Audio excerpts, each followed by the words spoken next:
यदुवंश पुरु याचा दुसरा मुलगा आयु, त्याचा मुलगा नहुष, नहुषला 6 मुलं यती, अयती, आयती, कुती, विजयती, ययाती। ययातीला एक पत्नी असते, ते म्हणजे शुक्राचार्याची मुलगी देवयानी, परंतु तिच्यासोबत शर्मिष्ठ नावाची राजाची मुलगी तिची दासी बनून जाते। हा इतिहास जो खूप मोठा आहे तो सांगायला मला वेळ नाही। दासी, आता दासीपासून या ययातीला 3 पुत्र प्राप्त होतात, त्रयू, अनु आणि पुरु।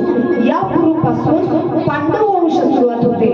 देवयानीला 2 मुलं असतात, त्या ठिकाणी यदु आणि तुर्वसु। या यदुपासून यदुवंश सुरुवात होतो। ययाती हा वासनाधीन झालेला असतो, त्यामुळे तो शर्मिष्ठेच्या मागे लागतो। शुक्राचार्य त्याला श्राप देतात की तू म्हातारा झाला, सांगितलं तुमच्या मुलीचं नुकसान झालं, त्या ठिकाणी देवयानीला गणपती सूट देणार सांगितलं। मग आता काय करायचं, त्या ठिकाणी जो तुमचा मुलगा तुमची त्यांचा तारुण्यत्व तुम्हाला देईल, तारुण्यत्व दिल्यानंतर तुम्हाला तारुण्यत्व प्राप्त होईल। 5ही मुलांना जाऊन विचारतो, कोणीही आपलं तारुण्यत्व द्यायला तयार नाही। ययातीला मग पुरु देतो, पुरुला आशीर्वाद भेटतो की तुझा जो वंश आहे तो पुढे वाढेल आणि तोच राजगादीवर बसेल। आता मात्र ययातीला वाटतंय की वासनेमध्ये आपण किती काय केलं आहे, आता हे बेकार आहे। आता पुरुला त्यांच्या तारुण्यात परत करतात, परत हे म्हातारे होतात आणि पुरुला राज्यगादीवरती बसवतात। याच वंशात दुष्यंत आणि त्याची पत्नी शकुंतलाच्या पोटी भरत, जो त्या दिवशी मी वर्णन केला की यांच्या नावावरून भारत नाव पडलेलं आहे। याच वंशात पुढे हस्ती याने हस्तिनापूर निर्माण केला। याच वंशात पुढे मुग्धल आणि यांना देवदास असा मुलगा आणि अहिल्या अशी मुलगी। अहिल्याचा विवाह गौतम ऋषी सोबत होतो, त्यांना मुलगा होते शरदवान। यांना 1 मुलगा 1 मुलगी। मुलगी म्हणजे कृपी, मुलगा म्हणजे कृपाचार्य। या कृपीचा विवाह द्रोणाचार्यासोबत होतो, जे पांडवांचे गुरु असतात। आता देवदासचा वंश, याच वंशात पुढे द्रुपद राजा होतात, त्यांना द्रौपदी आणि दृष्टद्युम्न इत्यादी मुलं असतात। दृष्टद्युम्नाचा मुलगा दृष्टकेतू अशा त्यांचा। पुढे बृहद्रथचा मुलगा जरासंध होतो, जरासंधाची कथा आपण 7व्या दिवशी पाहू। जन्नू या वंशात होतो।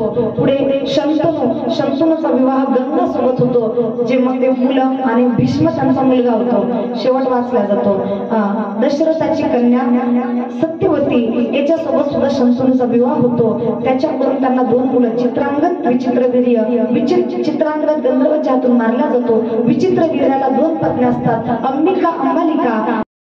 लग्न होण्यापूर्वी सत्यवतीचा विवाह पराशर सोबत झाला होता, ज्यांची मुलं व्यासजी होते, ज्यांनी हा ग्रंथ निर्माण केला। सत्यवतीने सांगितलं की आपला वंश पुढे न्यायचा आहे, तू तुझ्या तपोबलाने, तुझ्या तपश्चर्याच्या साह्याने तुझ्या भावाच्या पत्न्यांना त्या ठिकाणी मुलं निर्माण करून दे, त्यांचा आधार निर्माण करून दे। त्यावेळेस या अंबिका अंबालिकाला 2 मुलं प्राप्त झाले, ते म्हणजे पांडू आणि धृतराष्ट्र। त्यांच्याच एक दासी होत्या, त्यांना मुलगा झाला विदुर, म्हणून दासीपुत्र।